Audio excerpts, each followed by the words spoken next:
Pemirsa, jangan lupa subscribe channel YouTube Official UTV, like dan bunyikan lonceng notifikasi Anda.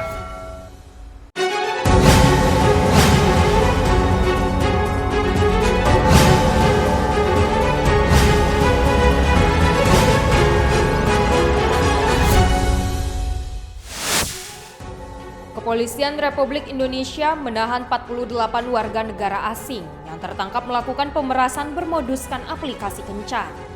Kejahatan lintas negara ini melakukan aksinya di Indonesia dan menjebak korban yang berasal dari Cina dan Taiwan. Tangki kilang minyak berisi produk Pertalite di Cilacap, Jawa Tengah terbakar pada Sabtu 13 November pukul 19.20 waktu Indonesia Barat. Pertamina mengevakuasi puluhan warga yang bermukim di sekitar area kebakaran ke lokasi yang lebih aman. Dinas Kesehatan Pengendalian Penduduk dan Keluarga Berencana Kota Tanjung Pinang mendata sebanyak 24.000 anak usia 6 hingga 11 tahun belum menerima suntikan vaksin COVID-19. Halo pemirsa, kita berjumpa dalam program YNews. Program ini memberikan informasi bermakna kepada Anda mengenai sejumlah peristiwa menarik di tanah air.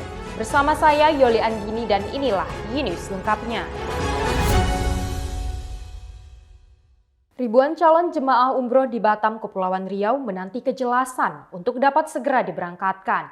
Namun pelaksanaan umroh maupun haji yang telah tertunda selama 2 tahun ini masih harus menunggu keputusan Kementerian Agama Republik Indonesia.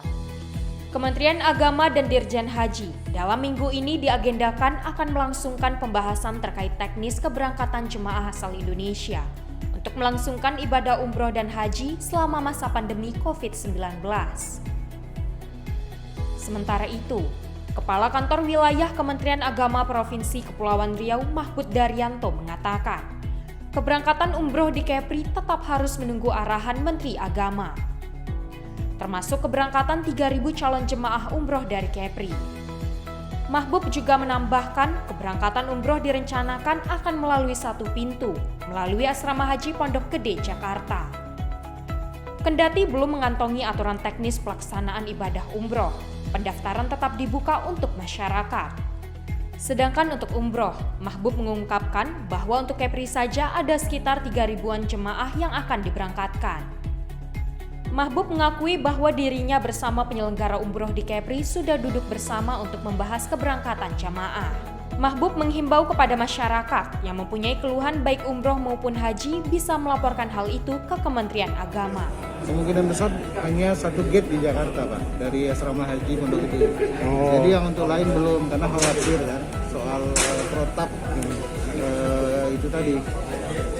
Jadi 5 hari, kemarin kan 3 hari kan, katanya 5 hari. Nah ini ketentuan-ketentuan ini Pak Menteri sama Pak Dirjen lagi ke minggu depan mau ke Arab Saudi.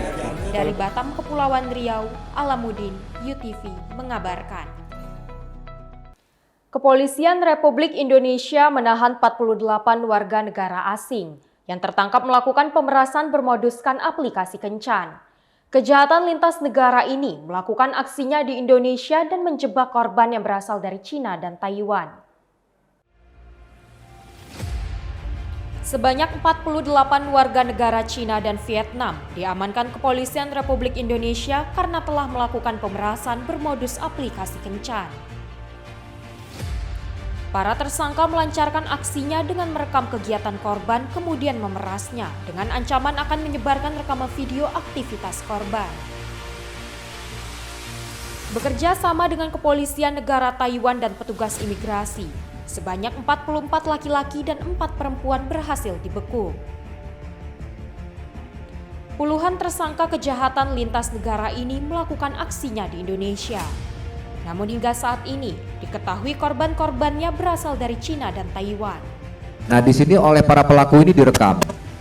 Setelah mereka rekam, mereka kemudian baru melakukan kegiatan-kegiatan pengancaman. Yaitu apabila mereka tidak memberikan uang kepada para pelaku ini atau korbannya tidak memberi uang kepada pelaku ini, mereka akan menyebarkan foto bugil para korban-korbannya ini.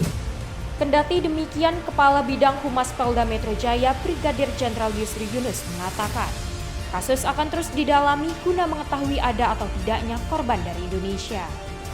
Namun, proses pemeriksaan terkendala karena para tersangka tidak bisa berbahasa Inggris. Atas perbuatannya tersebut di Indonesia, para pelaku dijerat Undang-Undang Informasi dan Transaksi Elektronik UU ITE.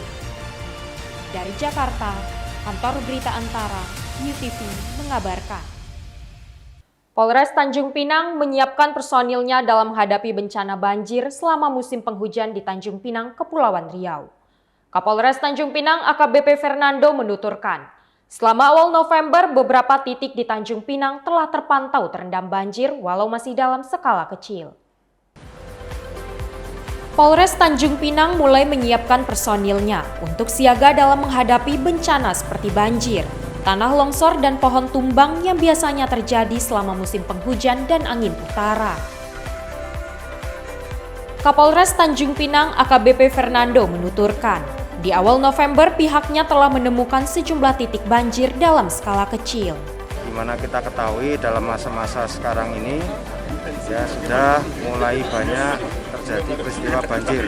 Meskipun dalam skala kecil, sebelumnya pemerintah Kota Tanjung Pinang sudah berupaya untuk melakukan perbaikan irigasi dan lain-lain. Tetapi kita personil juga harus siap dalam mengantisipasi adanya bencana baik longsor, banjir maupun pohon tumbang dan bencana-bencana lainnya. Tak hanya mempersiapkan jajarannya, Kapolsek Tanjung Pinang juga mengatakan telah berkoordinasi dengan sejumlah instansi agar selalu siaga menghadapi bencana banjir maupun longsor. Ia menghimbau masyarakat agar tetap waspada selama menghadapi musim rawan bencana tersebut. Dari Tanjung Pinang, Kepulauan Riau, Muhammad Khairuddin, UTV mengabarkan. Tangki kilang minyak berisi produk Pertalite di Cilacap, Jawa Tengah terbakar pada Sabtu 13 November pukul 19.20 waktu Indonesia Barat. Pertamina mengevakuasi puluhan warga yang bermukim di sekitar area kebakaran ke lokasi yang lebih aman. Sebuah kilang berisi bahan bakar Pertalite di area kilang Cilacap, Jawa Tengah terbakar pada Sabtu 13 November pukul 19.20 waktu Indonesia Barat. Akibat kebakaran tersebut, sebanyak 80 warga yang berdiam di sekitar area kilang dievakuasi oleh Pertamina menuju tempat yang lebih aman. Penyebab kebakaran tangki 36T102 ini diduga diakibatkan oleh sambaran petir. Pertamina memastikan telah berhasil melokalisasi tangki yang terbakar melalui penanganan intensif dan defensif. Pemadaman tangki yang terbakar menggunakan high capacity foam monitor yang dapat mencegah penyebaran api. Sementara tangki lain di sekitarnya dilakukan pendinginan menggunakan water sprinkle. Corporate Sekretari PT Kilang Pertamina Internasional Ifki Sukaria mengungkapkan, PT Pertamina Persero Refinery Unit 4 Cilacap masih terus melakukan upaya pemadaman api agar api tak menjalar ke tangki lainnya hingga Sabtu malam pukul 22 waktu Indonesia Barat. Dan saat ini kami tengah melakukan upaya ofensif firefighting dengan fire truck dan juga hizan, serta kami juga melakukan terus penyekatan ya sebagai upaya penyekatan dengan water sprinkler ya, sehingga diharapkan api tidak merambat atau merambat ke tangki sekitarnya. Dan saat ini kami sudah melakukan pengamanan terhadap warga sekitar. Kendati satu unit kilang berisi Pertalite terbakar, Ifki memastikan pasokan bahan bakar yang disalurkan ke Jawa Tengah dan Jawa Barat tetap terjaga. Karena kebakaran hanya menghanguskan salah satu tangki dari 228 tangki milik PT Pertamina RU4. Dari Cilacap, Jawa Tengah, Kantor Berita Antara, UTV mengabarkan. DPRD Kota Batam, Kepulauan Riau hingga saat ini belum menetapkan pergantian antar waktu PAW almarhum Ruslan M. Ali Washim, mantan Wakil Ketua 2 DPRD Batam yang tutup usia pada 19 Oktober lalu. Wakil Ketua 1 DPRD Batam Kamaludin menjelaskan, penetapan PAW akan dilakukan setelah 40 hari kepergian rekannya dan masih menunggu surat rekomendasi dari DPP Partai Golkar. Dewan Perwakilan Rakyat Daerah Kota Batam masih menunggu rekomendasi DPP Partai Golkar untuk proses pergantian antar waktu PAW Wakil Ketua 2 DPRD Batam. Wakil Ketua 2 DPRD Batam almarhum Ruslan M. Ali Washim tutup usia pada 19 Oktober lalu. Wakil Ketua 1 DPRD Batam, Kamaludin, mengatakan, penetapan PAW Wakil Ketua 2 DPRD Batam akan berjalan setelah 40 hari kepergian almarhum. Berdasarkan aturan Komisi Pemilihan Umum, anggota yang memperoleh suara terbanyak kedua pada Pileg 2019 lalu ialah pihak yang dicalonkan sebagai PAW dari Mendiang Ruslan. Tentu kita menunggu 40 harinya dan kita juga menunggu proses dari surat dari DPP Partai Golkar. Setelah keluar surat dari DPP dan 40 harinya almarhum, tentu nanti akan diajukan ke gubernur. Setelah dapat surat dari gubernur keputusannya, maka baru kita atur agenda penetapan atau pelantikan. Dari Batam, Kepulauan Riau, Alamudi, UTV mengabarkan. Dinas Kesehatan Pengendalian Penduduk dan Keluarga Berencana Kota Tanjung Pinang mendata sebanyak 24.000 anak usia 6 hingga 11 tahun belum menerima suntikan vaksin COVID-19. Hampir 24.000 anak usia 6 hingga 11 tahun di Tanjung Pinang belum menerima suntikan vaksin COVID-19. Hal ini dikarenakan pemerintah Kota Tanjung Pinang masih menunggu petunjuk teknis dari Kementerian Kesehatan. Teknis dari Kementerian Kesehatan, di mana nanti langkah-langkah yang harus kita siapkan. Tapi untuk mengantisipasi hal tersebut, kita sudah menyiapkan data yang kita minta dari Dinas Kependudukan, kemudian dari Kelurahan, maupun dari Dinas Pendidikan. Sri menjelaskan, Tanjung Pinang akan menunggu jenis vaksin Sinovac untuk kalangan anak-anak tersebut. Kita menggunakan Sinovac, tapi tetap kita menunggu petunjuk teknis dari Kementerian Kesehatan. Nggak ada kriteria untuk yang usia 6 sampai 11 tahun itu nggak ada? Pasti ada. Dari Tanjung Pinang, Kepulauan Riau, Andri Dwi Sasmito, UTV mengabarkan. Sejak Bintan ditetapkan status PPKM level 1, objek wisata Pantai Trikora di Pulau Bintan, Kepulauan Riau mulai ramai dikunjungi wisatawan lokal pada Minggu 14 November. Perubahan level PPKM di Bintan dan sekitarnya membuat masyarakat mulai berani melakukan aktivitas berwisata. Terlihat dari keramaian yang mulai terjadi di Pantai Trikora, Bintan, Kepulauan Riau pada Minggu 14 November. Salah seorang pemilik usaha di sekitaran Trikora, Jeffrey, mengatakan, semenjak diberlakukannya PPKM level 1, Pantai Trikora dan sekitarnya menjadi ramai dikunjungi tiap akhir pekan.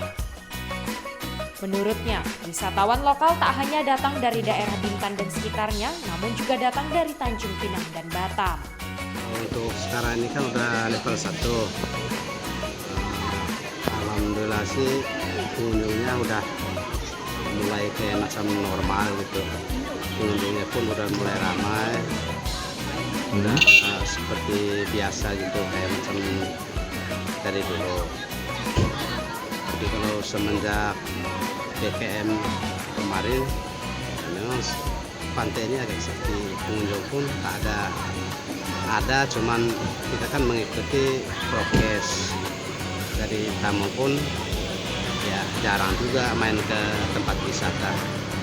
Kalau untuk sekarang ini udah level 1, tamunya udah mulai ramai. Itu aja sih, Pak. Kalau paling tamu lokal. Ya, kalau untuk pas-pas itu kan sekarang orang ini tamu ini kan pakai pas acara itu. Cuma kalau semalam ada tamu luar Bintan dari Batam semalam udah mulai jalan-jalan ke pantai. Meski telah berada pada PPKM level 1, menurut Jeffrey terdapat beberapa aturan yang wajib diterapkan, seperti menunjukkan kartu vaksin sebagai syarat untuk masuk ke lokasi wisata. Dari Bintan, Kepulauan Riau, Ardian Syahputra, UTV mengabarkan. Melestarikan dan menumbuhkan rasa cinta budaya pada generasi muda, perangkat desa Spempang Bunguran Timur Natuna, Kepulauan Riau, menggelar Festival Budaya Desa Spempang. Bertemakan Nong Budaya Ito, yang memiliki arti melihat budaya kita, Festival Desa Spempang digelar di Natuna, Kepulauan Riau. Festival yang digelar oleh perangkat desa Spempang bertujuan untuk menjaga kelestarian dan menumbuhkan rasa cinta budaya pada generasi muda di Natuna. Festival ini diramaikan dengan berbagai perlombaan, seperti lomba ngejek atau lomba mancing, lalu lomba alat musik gendang panjang, dan tak lupa pertandingan permainan tradisional gasing, hingga lomba bercerita dan lomba kuliner. Sementara para peserta lomba berasal dari 9 RT yang terletak di Desa Spempang. Kita hari ini melaksanakan kegiatan Festival Budaya Desa. Kegiatan ini adalah program dari Kementerian Pendidikan dan Kebudayaan Republik Indonesia melalui program Desa Budaya. Nah, jadi untuk di Kabupaten Natuna kita ada 3 desa yang diberi kepercayaan oleh Kemendikbud untuk melaksanakan kegiatan budaya desa ini. Salah satunya di Desa Spempang. Nah, untuk di Desa Spempang sendiri kita melaksanakan itu dari tanggal 13 sampai 15 November 2021 dan ragam dari kegiatan ini ada 5 jenis ragam kegiatan yang kita laksanakan. Para pemenang lomba nantinya akan menerima hadiah di malam puncak di halaman kantor Desa Spempang. Dari Natuna, Muhammad Nurman, UTV mengabarkan. Untuk meningkatkan minat literasi anak, Ikatan Duta Bahasa Kepulauan Riau IKA Dubes Kepri mengkampanyekan giat literasi kepada anak-anak dengan cara menceritakan cerita-cerita rakyat di taman-taman bacaan yang ada di Kota Tanjung Pinang. Ikatan Duta Bahasa Kepulauan Riau belusukan ke Taman Bacaan Masyarakat Raja Ali Haji dalam kegiatan Dubas Mendongeng di Kampung Purwodadi, Tanjung Pinang, Kepulauan Riau pada Sabtu 13 November. Duta Bahasa Nasional asal Kepri Alfredo Salim menjelaskan, kegiatan tersebut menceritakan kisah-kisah menarik khususnya cerita rakyat daerah kepada anak-anak di Taman Baca Masyarakat Raja Ali Haji.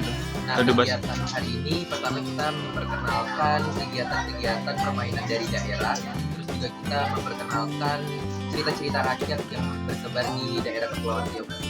Beberapa door prize serta juga ada beberapa tulisan di gadget menambah semangat anak-anak dalam kegiatan literasi. Ia menjelaskan, nantinya IKA Dubes Kepri juga akan melakukan aksi belusukan lainnya ke berbagai taman baca masyarakat yang ada di Kepri. Aksi IKA Dubes mendapat respon positif dari Rama, salah seorang relawan literasi. Menurutnya, program tersebut sangat bermanfaat untuk meningkatkan minat literasi khususnya pada anak-anak. Ia berharap IKA Dubes Kepri dapat terus melaksanakan kegiatan serupa untuk meningkatkan minat literasi generasi muda. Biasanya kami itu kegiatan, biasanya buka lapak, baca laut, itu biasanya kami dari pihak BBM sebenarnya kegiatan ini bagus sekali ya. Anak-anak jadi literasi juga meningkatkan kemampuan. Dari Tanjung Pinang, Kepulauan Riau, Muhammad Khairuddin, UTV mengabarkan. Badan Eksekutif Mahasiswa Fakultas Teknik Universitas Maritim Raja Ali Haji sukses menggelar Dekan Cup 2021. Dalam kegiatan itu, BEM FT Umbrah menggelar berbagai lomba untuk menyalurkan minat dan bakat mahasiswa Fakultas Teknik. Badan Eksekutif Mahasiswa Fakultas Teknik Universitas Maritim Raja Ali Haji atau BEM FT Umbrah sukses menggelar Dekan Cup 2021. BEM FT Umbrah Ibnu Riko Ramdhani mengatakan, pihaknya telah melaksanakan Dekan Cup sejak 6 Oktober 2021. Ia menjelaskan, BEM FT Umbrah menggelar berbagai lomba yakni futsal, Mobile Legends, PUBG Mobile, fotografi, musikalisasi puisi, akustik, dan juga tilawah. Kegiatan Dekan Cup ini itu kita selenggarain dari tanggal 6 Oktober 2021. Itu berisi banyak sekali perlombaan. Jadi di sana ada terbagi jadi 5 bidang untuk perlombaan tersebut. Acaranya itu berlangsung selama 3 minggu. Menurutnya, kegiatan tersebut bertujuan untuk menyalurkan minat dan bakat mahasiswa di Fakultas Teknik. Pada penyelenggaraan Dekan Cup 2021 itu, program studi teknik perkapalan berhasil menjadi juara umum. Pada malam puncak Dekan Cup, BEM FT Umbrah tidak hanya sekedar membagikan hadiah, namun juga ada pemberian apresiasi untuk mahasiswa teknik yang berhasil menyabet juara di tingkat nasional, serta dosen Fakultas Teknik. Kegiatan itu pun mendapat respon positif dari Rektor Umbrah Agung Damar Syakti. Ia mengapresiasi kinerja dari mahasiswanya yang dinilai kreatif dalam menjalankan roda organisasi.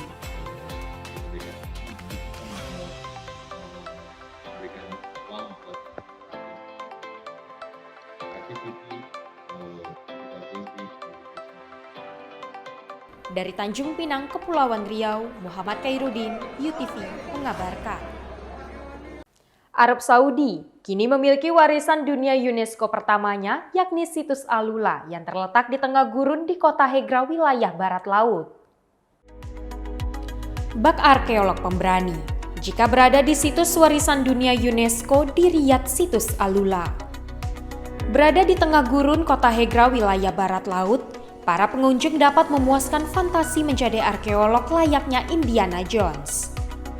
Dihiasi dengan formasi bebatuan alami yang menakjubkan, serta sejumlah instalasi seni yang canggih, Alula belum dikenal luas di sektor pariwisata global. Hal ini menjadi keuntungan tersendiri membuat pengunjung memiliki banyak ruang dan waktu untuk mengeksplorasi. Selain itu, pengunjung juga dapat merasakan pengalaman melihat bintang yang mengagumkan pada malam hari. Dari Riyadh, Arab Saudi, Kantor Berita Antara, UTV mengabarkan. Seorang pesepeda dari Datong Wang Sichun di Cina Utara mendapat banyak pujian dari warganet. Wang Sichun menyelamatkan seekor anjing disabilitas yang mengalami patah pinggang, lalu membuatkan kursi roda hingga akhirnya anjing tersebut dapat berlarian selayaknya anjing pada umumnya. Sebuah cuplikan video ini menjadi viral di Cina. Video yang memperlihatkan seekor anjing disabilitas berlarian penuh kegembiraan dengan kaki belakangnya diikatkan pada kursi roda. Anjing yang viral di media sosial ini ternyata dipungut pada 2019 lalu oleh Wang Sichun, seorang pesepeda dari Datong, Provinsi Shanxi di Cina Utara, saat mengikuti tur bersepeda di Mongolia Dalam. Wang Sichun menemukan anjing tersebut di jalan dan membawanya pulang. Ia telah menyembuhkan semua penyakit anjing tersebut, kecuali pinggangnya yang patah. Sedih melihat anjing tersebut tidak dapat bergerak aktif selayaknya anjing pada umumnya. Ia kemudian membuat kursi roda khusus untuk anjingnya. Dari Datong, Cina, Kantor Berita Antara, UTV mengabarkan. Terima kasih telah menyaksikan informasi yang kami sajikan. Tetap saksikan News selanjutnya. Salam sehat, sampai jumpa.